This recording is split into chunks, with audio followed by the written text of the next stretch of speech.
GH 조인트, 오목28 관절이죠. 관절학에 대해서 지금 보고 있고요. 두 번째 관절학 영상입니다.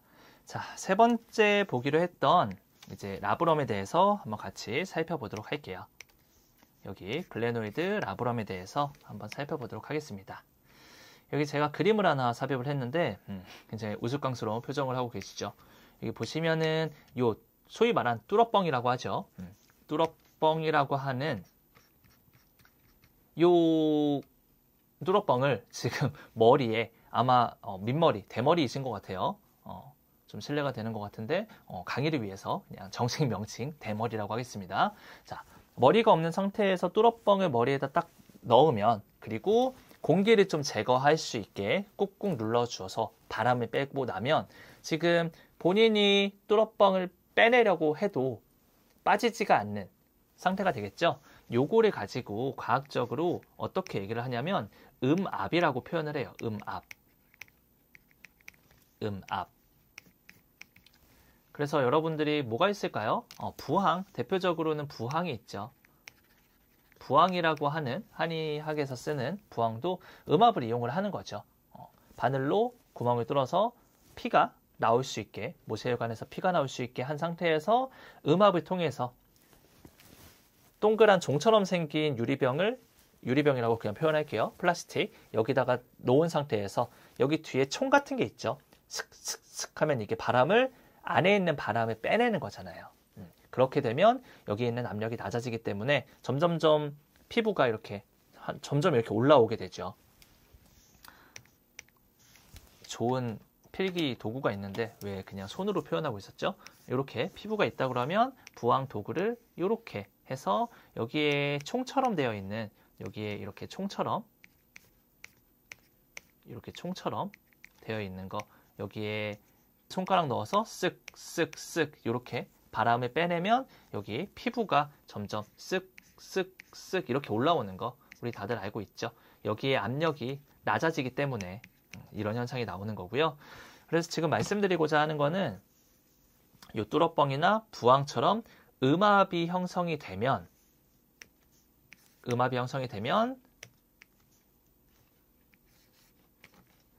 안정성, 스테빌리티라고 하는 안정성이 커진다라고 하는 걸 얘기를 하려고 한 거예요. 그래서 여기 라브럼 조직을 보시면 제가 여기서는 자세히 설명 안 드렸는데 그림 5.23 151페이지를 보면 이 그림 우리가 이전 영상에서 제가 한번 살펴봤던 그 그림인데 글레노이드 라브럼이라고 하는 게 있다 하고 그냥 넘어갔을 거예요. 자세히 보시면 라브럼 조직만 딱 표시를 하면 요거예요. 여기랑 여기 밑엔 여기. 그래서 캡슐은 여기 위쪽을 이렇게 싸고 있는 거고요. 캡슐은 안쪽에 라브럼이 이렇게 형성이 되어 있는 건데 여기가 지금 이 모습인 거예요. 여기 옆에 요 뚫어뻥 여기 제가 다시 한번 그려볼게요. 여기 옆에 좀 지우고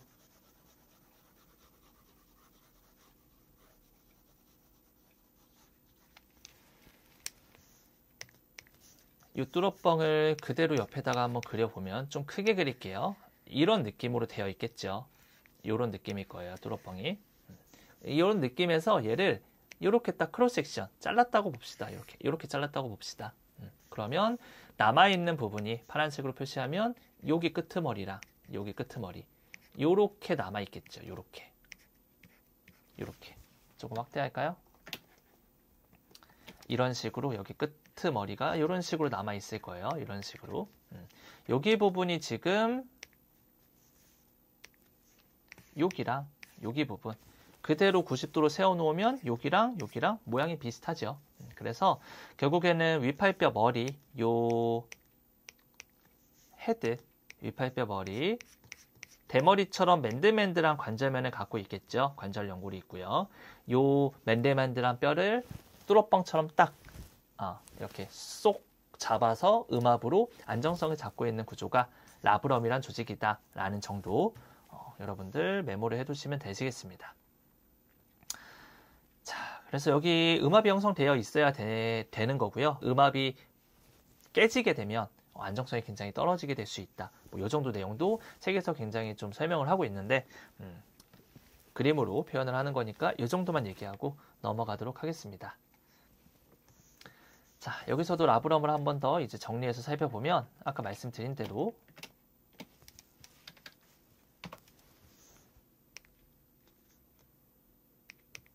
파란색으로 표시하면 여기랑 여기 부분이다. 코로나 플랜으로 자른 단면에선 여기 부분인데 여기 안에서는 여기 글레노이드 라브럼, 그래서 여기 이렇게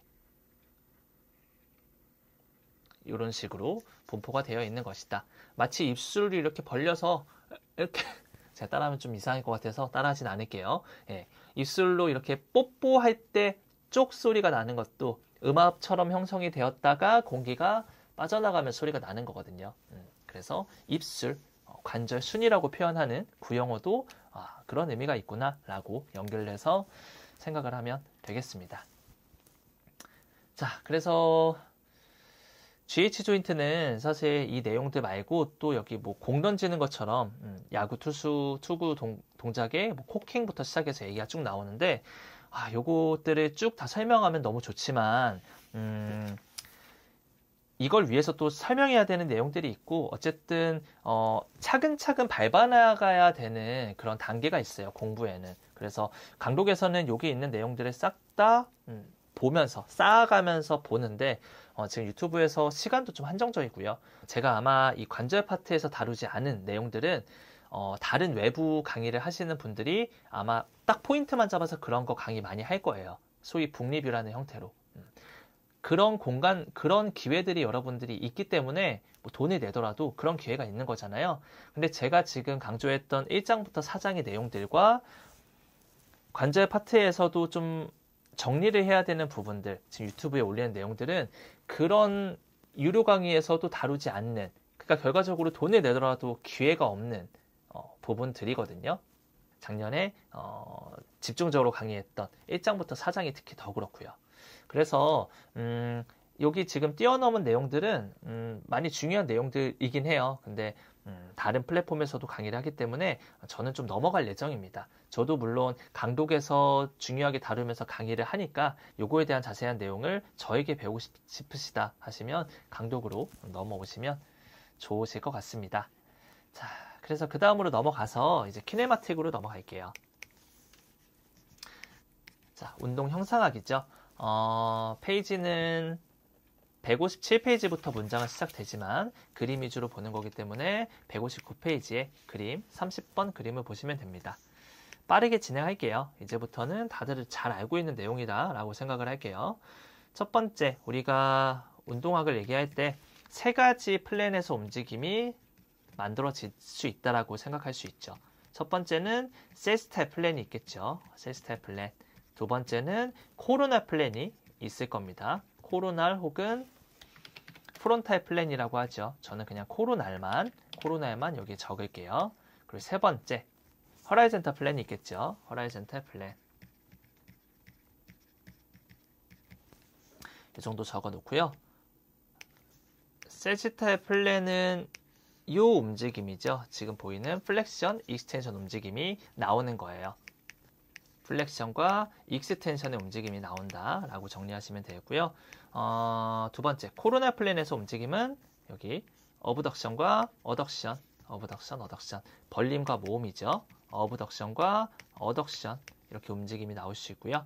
마지막 허라이젠탈 플랜의 움직임은 이렇게 로테이션이죠. 익스터널 로테이션, 인터널 로테이션, 익스터널 로테이션과 인터널 로테이션 이렇게 정리를 할 수 있습니다.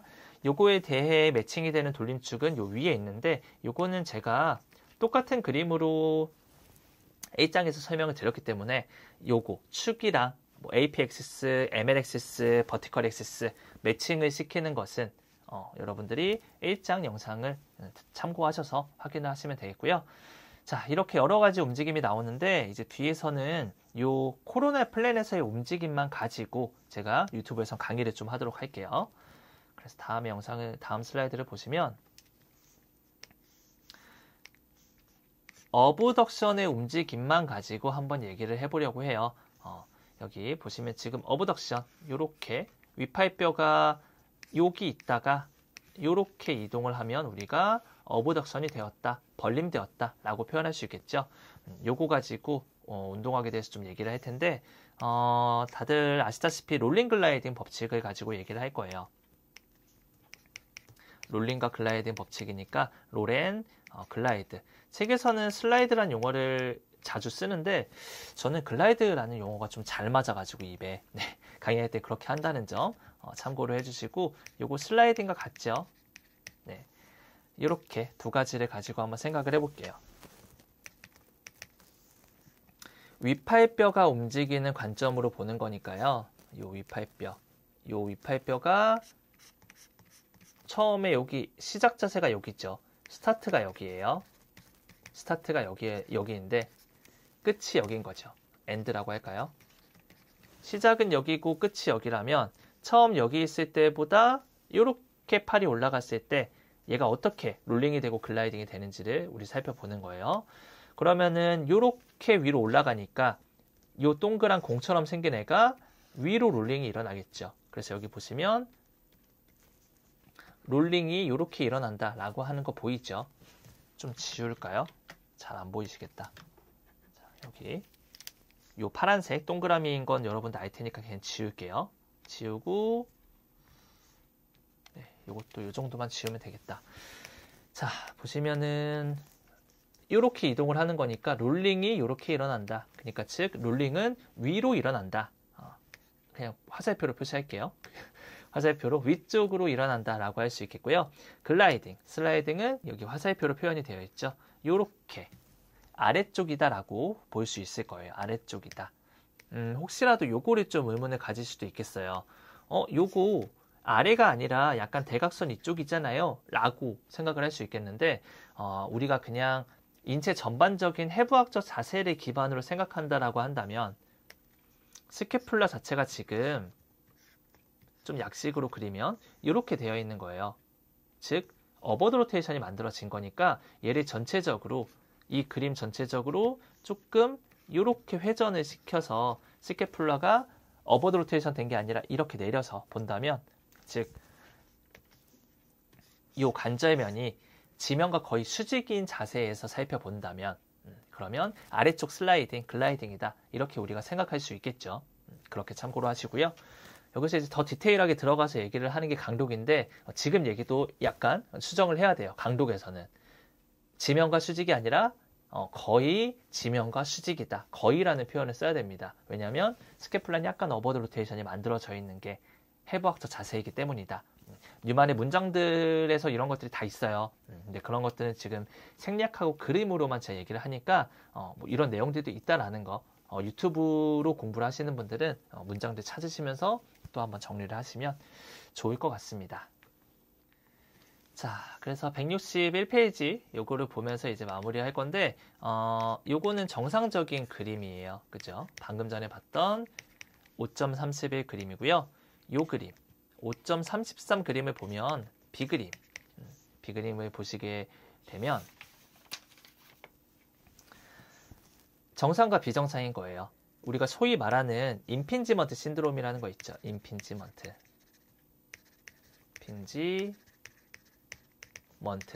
신드롬이라고 하는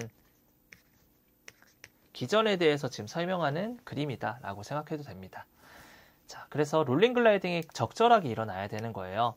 팔이 어브덕션, 벌림이 될 때는 롤링은 위쪽으로, 글라이딩은 아래쪽으로 이렇게 글라이딩 혹은 슬라이딩이 되겠죠. 아래쪽으로 이렇게 일어나야 되는데 이 아래쪽으로 일어나야 하는 슬라이딩, 글라이딩이 적절하게 일어나지 않는다면 여기 보면 아무것도 없죠. 글라이딩, 화살표 이게 있어야 되는데 아무것도 없잖아요. 이렇게 되면 롤링만 위쪽으로 이렇게 롤링만 위쪽으로 일어나게 되는데 그렇게 되면 지금 자세히 한번 살펴볼 때 옆에 있는 그림과 좀 차이점이 있는 게 원래의 헤드의 위치는 분홍색으로 표시하면요. 요쯤의 헤드가 요 사이에서 놀아야 되는데 지금 요 임핀지먼트가 있는 휴머러스 헤드는 이쯤이 된 거죠. 그러니까 조금 옆으로 이동이 되었다. 이렇게 위쪽이라고 표현할게요. 위쪽으로 헤드가 올라갔다라는 거죠. 그렇게 되면 여기 책에서 중요하게 얘기하는 공간 중에 하나죠. 서브 아크로미얼 스페이스라고 하는 봉우리 및 공간이라는 이 공간이 점점점 좁아지게 돼서 여기 지나가는 조직들, 서브 아크로미얼 벌사, 아까 전에 윤활 칩과 함께 중요한 비슷한 기능을 하는 구조물이다 라고 했죠. 이 벌사라는 구조물, 점액낭 혹은 윤활 주머니라고 하는 곳이 끼이게 되는, 여기 이렇게 표현하고 있는 거 있죠. 여기에 분홍색으로 표시하면 이렇게 표시하고 있는 게 지금 끼이고 있다라는 걸 좀 가시화 시켜 놓은 거고요. 얘뿐만 아니라 수프라스피나투스가 당겨지는데, 당겨지면서 얘네도 임핀지먼트가 여기서 발생이 될 수 있다. 끼임이 발생될 수 있다라고 하는 그림입니다. 임핀지먼트에 대해서 얘기만 하고 제가 한글말을 말씀 안 드렸는데, 임핀지먼트는 끼인다라는 뜻인 거예요. 그래서 끼임 증후군 혹은 충돌 증후군이라고 하거든요. 그래서 여기 부분에서 이렇게 충돌, 임핀지먼트가 일어나는 것이다 라는 걸 시각화한 그림이다 라고 생각하시면 됩니다. 자, 그래서 이 정도로만 간단히 살펴볼게요. 아마 여러분들이 외부에서 유료 강의라도 북리뷰 형태로 강의를 들으면 아마 이 지금 얘기한 거 정도 딱 들으시거나 아니면 요것보다 더 간단하게 얘기하고 넘어갈 거예요. 왜냐면 뭐 하루 안에 끝낸다는 북리뷰면 말이 안 되거든요. 다 볼 수가 없어요. 그래서 임핀지먼트가 있을 땐 이렇게 일어납니다. 그래서 글라이딩이 일어나야 되는 거예요. 글라이딩이 안 일어나면 여러분들이 글라이딩이 나오게 뭔가 치료든 실무, 운동이든 재활이든 이런 것들을 해야 됩니다. 이런 식으로 얘기를 아마 듣게 될 겁니다. 이 정도 얘기하면 그래도 어느 정도 전체적인 개념 잡는 정도는 설명이 된 것 같으니까 여기서 마무리하도록 할게요. 자, 운동 형상학도 뒤쪽에 쭉 이제 더 얘기할 것들이 많이 있어요. 중요한 것들 많이 있는데 특히 6가지 원칙, 이제 팔이 들어올릴 때 6가지 원칙도 중요하고요. 그 다음에 이제 근육 파트가 나오는데 요거를 지금 다 나가려면 제가 촬영하고 있는 시점이 3월이에요. 3월인데 3월 중순입니다. 근데 아마 숄더 조인트만 여름이 끝날 때까지 업로드가 될 수도 있을 것 같아요. 이 정도 페이스면. 그래서 제가 생각을 하는 거는 이 정도로 간단하게 관절 운동학 정도만, 그러니까 골학, 오스테올로지와 아스트롤로지, 골학과 관절학 정도만 좀 파악을 하는 걸로만 하고 넘어가도록 할 거예요. 그래서 다음 챕터는 척추로 가게 될 거고요. 척추도 마찬가지로 이런 느낌으로 하고 넘어간 뒤에 힙, 니, 앵클 이런 순서대로 쭉 갈 예정입니다. 특히 근육 파트, 그러니까 관절 운동 형상학의 중요한 부분들, 깊은 내용들이랑 근육 파트는 제가 다시 한번 돌릴 수 있을지는 장담은 못 드리겠습니다. 유튜브로 돌릴 수 있을지는 모르겠고요. 돌리게 된다면 다시 한번 제 영상 촬영을 한다면 지금 말씀드린 스킵한 부분들을 좀 더 보강 강의를 하도록 하고요. 좀 더 요 내용들에 대해서 궁금하신 분들은 제 유료 강의로 들어오셔서 보시면 정말 큰 만족도를 드릴 수 있게 강의를 할 테니까 그쪽으로 넘어오시기 바라고요. 이렇게 해서 숄더 조인트는 마무리가 됩니다. 영상은 마무리가 되고 아마 지금 현재 시점에서 업로드가 된 영상을 따라오시는 분들은 다음 주나 다다음 주에 제가 업로드하는 영상은 스파인으로 넘어가지 않고요. 사장에 대한 내용을 좀 할 거예요. 왜냐하면 강독 강의를 진행을 하는데 제가 사장은 뉴만의 법칙에 대해서 좀 중요하게 다루고 끝냈어요. 근데 계속 반복되는 부분이 있어요. 벡터에 대한 합성과 분해, 그리고 삼각함수에 대한 내용이 계속 나오거든요. 이 개념을 이해하지 않으면 강독처럼 깊게 뉴만을 보겠다.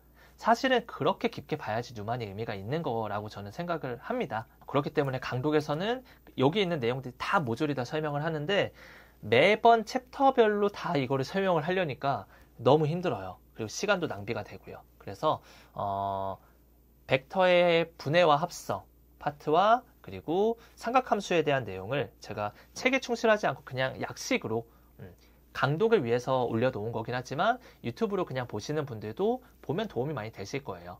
그래서 다음 영상은 스파인으로 가기 전에 사장에 대한 내용들이 좀 업로드가 된 뒤에 척추로 넘어간다. 이렇게 여러분들이 생각을 해주시면 좋겠습니다. 자, 그래서 뉴만 키네지올로지 유튜브 강의는 숄더 파트 이렇게 해서 마무리하도록 하겠습니다. 자, 고생 많이 하셨고요. 네, 다음 영상도 계속 잘 따라와 주시면 감사하겠습니다.